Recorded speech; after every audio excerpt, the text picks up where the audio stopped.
Hello guys, आज हम देखने वाले हैं कि अगर आप यूपी बीएड में एडमिशन लेना चाहते हैं तो उसका फ़ी क्या होता है। तो आप देखिए, अगर आप यूपी बीएड में एडमिशन लेना चाहते हैं, अगर आप गवर्नमेंट कॉलेजेस में लेते हैं एडमिशन, तो जो गवर्नमेंट कॉलेज का प्रिस्क्राइब्ड रहता है आप उस साइट पे जाइए। उस कॉलेज में आप लेना चाहते हैं एडमिशन, उस यूनिवर्सिटी की ऑफिशियल साइट पे जाइए और वहाँ से आप उसका फ़ी स्ट्रक्चर डाउनलोड कर लीजिए और वहाँ से आपको पता चल जाएगा कोर्स है उसका फ़ी कितना है। आप जाइए, आप उस यूनिवर्सिटी के ऑफिशियल साइट पे जाइए और वहाँ से फ़ी स्ट्रक्चर डाउनलोड कर लो।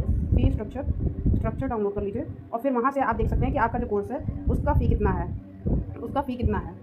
तो आप वहाँ से चेक कर लेंगे। और अगर आपको प्राइवेट में एडमिशन लेना है, और आप देखना चाहते हैं कि उसमें कितना फ़ी लगता है, तो सब बात जान लीजिए कि जो भी प्राइवेट कॉलेज होते हैं, अगर आप डायरेक्ट एडमिशन लेते हैं, मतलब आप काउंसलिंग में नहीं बैठते हैं, तो और आप डायरेक्ट एडमिशन लेते हैं किसी भी प्राइवेट कॉलेज से, तो वहाँ पे आपका 50,000 से लेके 1 लाख तक आपका फ़ीस लगता है। 50,000 से लेके 1,50,000 तक आपका फ़ीस हो सकता है। अब आपके कॉलेज पर डिपेंड करता है कि आपका कॉलेज कैसा, कितना दूर है, कितना पास है, कैसा उसमें एडमिशन फ़ी लगता है। और उसके बाद आप किसके थ्रू एडमिशन ले रहे हैं वो भी उस पर भी डिपेंड करता है कि वो आपसे कितना कमीशन ले रहे हैं। तो और कॉलेज पर भी डिपेंड करता है कि कॉलेज जो है, जैसे कई सारे कॉलेजेस होते हैं ना, आपको 50,000 पे एडमिशन ले लेते हैं, लेकिन फिर आपसे प्रैक्टिकल फ़ीस के नाम पे या एग्जाम फॉर्म के फ़ी के नाम पे या फिर बहुत तरीके से ना आपसे पैसे ले रहे होते हैं एक्स्ट्रा। तो आपका कुल मिला के ना आप एडमिशन करते हैं 50,000 में, मतलब फर्स्ट ईयर सेकंड ईयर दोनों का एडमिशन आपको 50,000 में ले रहे होते हैं। लेकिन जब आप टोटल ओवरऑल देखते हैं तो आपका 65,000, 70,000, 80,000 तक पहुँच जाता है, 1 लाख तक भी पहुँच जाता है। तो आप ये अलर्ट रहिएगा, आप जब बात करिएगा एडमिशन के लिए तो उस समय पर पता कर लीजिएगा कि जो आपका फ़ी है वो सब कुछ इंक्लूडेड है कि नहीं है। जिसके भी थ्रू आप एडमिशन करा रहे हो उससे ये पूछ लीजिएगा जो आप वो फ़ी बता रहे हैं उस फ़ी में वो सारी चीज़ें इंक्लूडेड है कि नहीं इंक्लूडेड है, आपको प्रैक्टिकल फाइल का क्या करना है। चलिए मैं इसके लिए एक और वीडियो बना के बता दूँगी। अभी बस आप ये जानिए कि अगर आपको गवर्नमेंट आपको यूनिवर्सिटीज़ या कॉलेज में लेना एडमिशन,